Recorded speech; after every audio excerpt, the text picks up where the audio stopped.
What's up, guys? I'd like to talk to you about a very busy and controversial topic that seems to be all over the socials and all over the news. It's being said that it's almost like a miracle cure, and it does all kinds of things. The topic I'm talking about here is intermittent fasting. So I'm sure everybody's heard of it. Does anybody know what it really means? Well, we're not 100% sure, but let's dive into it a little bit. So, based on a regular definition, intermittent fasting, the way that everybody seems to be speaking about it is it's basically a 16-hour fast every single day where you don't eat, you're allowed to consume water and black coffee, tea, things like that, non-calorie containing beverages. So, the benefits that we're being told that this gives us is, first of all, calorie restriction. So obviously, if you're not eating for 16 out of 24 hours a day, basically 2/3 of the day, it makes it a lot easier to have a calorie restricted diet and get the amount of calories in that you need if you're trying to be in a deficit and lose some body fat. Empirically speaking, and from firsthand, from some people that I've spoken to, and a lot of people have been saying this, it really helps with bloating. It helps you not feel gassy, not have air in your stomach, not have you feeling full all the time. From a scientific note, cell autophagy. Autophagy basically is when your cells, in layman's terms, heal themselves. So they're saying that if you fast, your cells have the time because they're not dealing with nutrients and calories coming in to auto-regulate themselves. However, there is evidence that this can also be accomplished by a normal low-calorie restricted diet. And probably the most important thing that we could get from intermittent fasting here is diabetic control. A lot of this information you can find in a book from Dr. Jason Fung called, I believe it's called Fasting, something regarding fasting. I don't remember the exact title. But yeah, basically fasting is a way to kickstart yourself into ketosis.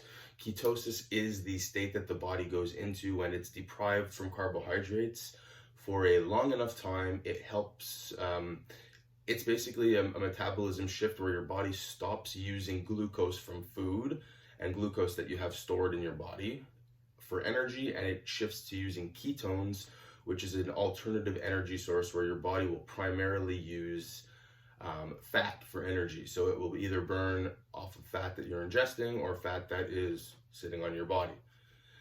Much easier said than done, of course. Ketosis for most takes upwards of 2 weeks to really get into properly, despite what many people will tell you. After eating a day or two of low carbs or no carbs, you are not in ketosis, but intermittent fasting or prolonged fasting will get you there much, much quicker. Now,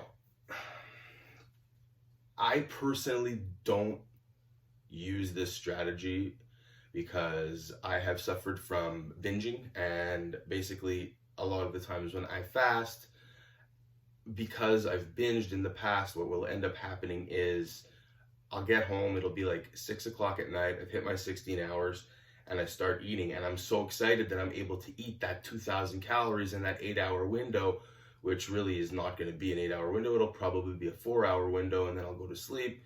That I just start going really crazy. I'll eat my dinner, that'll be clean, and then afterwards I'll sit there and go like, okay, I've had 1,000 calories, now I've got 1,000 left, and it's time to just start eating. And I'll go from the bottom of the pantry to the top of the pantry and just start eating and eating, and the cycle repeats itself for me. So I think that if you have issues with disordered eating, it's a problem.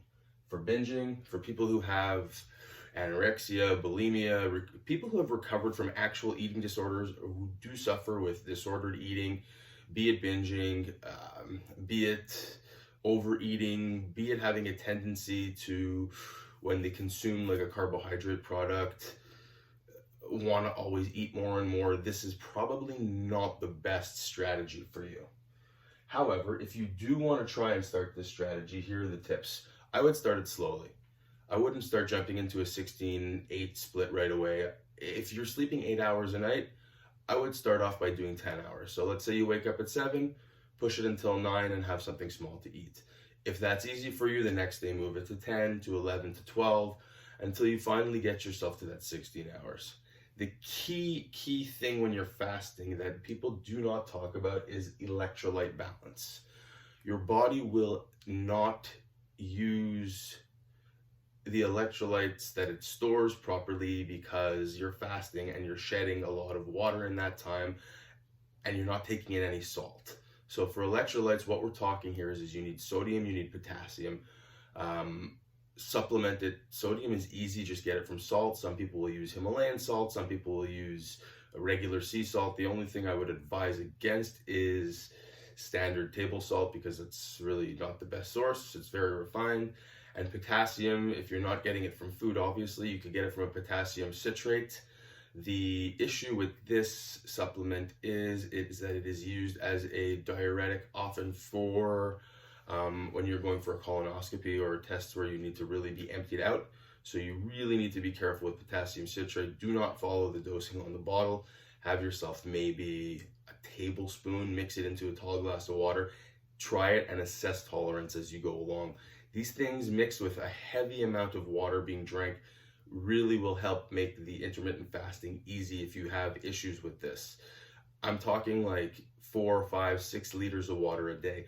A lot of the times when we think that we're hungry, we really are thirsty. Our bodies do not need to eat as much as we actually think they do. And because a lot of us are mildly dehydrated, well, we think automatically when we get that hunger pang that like, okay, I need to eat something now. But a lot of the times, if you'll just have some water with a little bit of salt and some potassium citrate in it, if you give yourself 15 minutes, the hunger pang will just subside.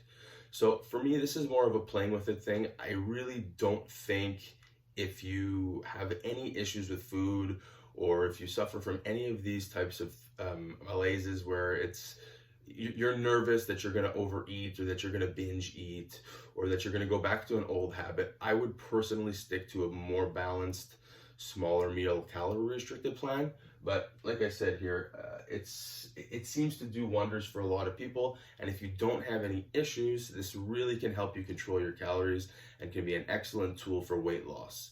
So that's it. If anybody has any questions, you can leave a message in the message field below.